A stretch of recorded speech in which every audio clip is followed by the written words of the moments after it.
अस्सलाम वालेकुम वरहमतुल्लाहि वबरकातुहू।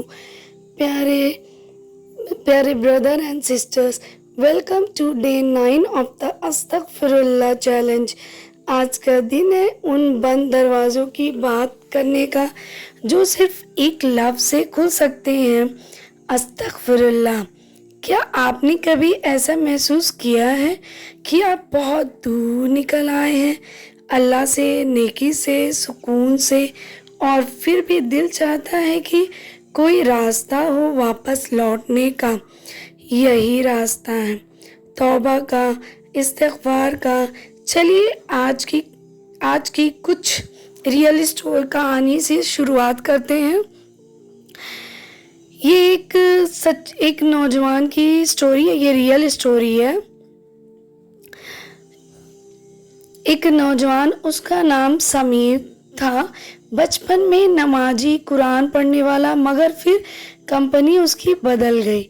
बुरी सोबत ने उसे धीरे धीरे खींच लिया गलत रास्तों पर। क्लबिंग, चीटिंग, लाइंग, धीरे धीरे गुनाह उसकी लाइफ का हिस्सा बन गया। एक दिन उसके अब्बा का इंतकाल हुआ। जनाजे में जब समीर खड़ा था, उसने देखा उसके अब्बा के होठों पर आखिरी वक्त भी यही लफ्ज़ था, अस्तगफिरुल्लाह रब्बी मिन कुल्ली ज़ंबी व अतूबु इलैही। उसी दिन उसकी ज़िंदगी बदल गई। उसने घर लौटकर वज़ू किया, सजदा किया और पहली बार दिल से कहा, या अल्लाह, मुझे माफ़ कर दे, मैं बहुत गलतियाँ कर चुका हूँ। और क्या आप जानते हैं, उसी रात पहली बार उसे सुकून की नींद आई। ये रियल वाक़या है, कुछ सच्ची रियल वाक़या कुछ आलिमाओं की। एक आलिमा ने कहा, जिस इंसान की ज़ुबान पर इस्तिग़फ़ार होता है, अल्लाह उसके रिज़्क़ में ऐसी जगह से बरकत देता है जहाँ वो सोच भी नहीं सकते। एक माँ की दुआ उसके बेटे की तौबा के लिए। एक माँ अपने बेटे के लिए रोती थी। बेटा नमाज से दूर, ड्रग्स का आदी था। माँ हर रोज़ 100 बार कहती, अस्तगफिरुल्लाह रब्बी मिन कुल्ली ज़ंबी व अतूबु इलैही, और अल्लाह से दुआ करती रहती कि मेरे बेटे को माफ़ कर दीजिए। और एक दिन बेटे को ऐसा झटका लगा कि उसने सब छोड़ दिया। अब वो अपने एरिया में यूथ को नमाज की तरफ बुलाता है।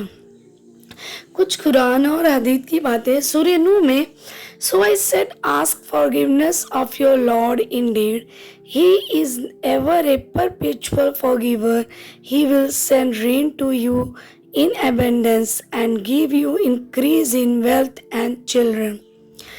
जो शख्स दिन में 100 बार अस्तगफिरुल्लाह कहता है, उसके सारे गुनाह, इवन अगर वो समुंदर के झाग जितने हों, माफ़ कर दिए जाते हैं। अब चलिए थोड़ी देर के लिए हम सब अपनी आंखें बंद करें और सोचें, मैंने कौन कौन से गुनाह किए हैं? क्या मैं आज तौबा कर सकता हूँ या कर सकती हूँ?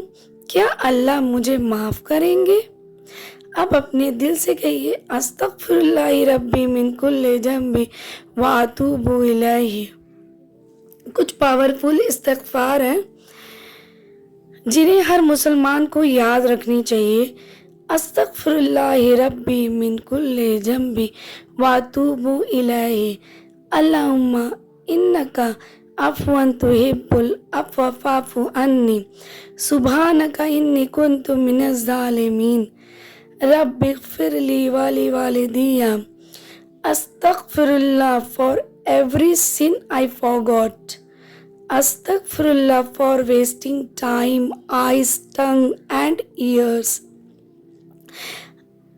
आप हमें कमेंट में बताइए, आपकी ज़िंदगी का ऐसा कौन सा लम्हा था जहां आपने सबसे ज़्यादा तौबा की?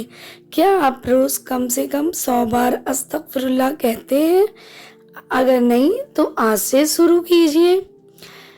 जाते जाते एक लास्ट एक रियल स्टोरी ये भी है। एक आदमी जो पूरी ज़िंदगी शराब में डूबा रहा, मगर मौत से पहले उसने दिन भर बस एक लफ्ज़ कहता रहा, अस्तगफिरुल्लाह अस्तगफिरुल्लाह अस्तगफिरुल्लाह। उसकी मौत के बाद उसकी बेटी को ख्वाब में अल्लाह पाक ने दिखाया, मैंने तुम्हारे अब्बू को तौबा को कबूल कर लिया है, क्योंकि उसने दिल से मुझे पुकारा था। तो मिलते हैं डे 9 के चैलेंज है। आज का चैलेंज है हमारा, आज कम से कम 1000 बार दिल से कहो अस्तगफिरुल्लाह। रात सोने से पहले 2 रकात सलातुत तौबा पढ़ो। किसी एक ऐसे इंसान से माफ़ी मांगो जिससे आपने जुल्म किया हो। आज की दुआ, या अल्लाह हमारे गुनाहों को माफ़ कर दे, हमारी ज़िंदगी की बर्बादियों को रहमत में बदल दे, हमें तौबा करने वाला बना दे। हम तुझसे शर्मिंदा हैं या रब, मगर तुझसे उम्मीद भी रखते हैं। तू करीम है, तू गफूर है। अस्तगफिरुल्लाह अस्तगफिरुल्लाह अस्तगफिरुल्लाह। तो मिलते हैं नेक्स्ट वीडियो में। अल्लाह हाफिज़।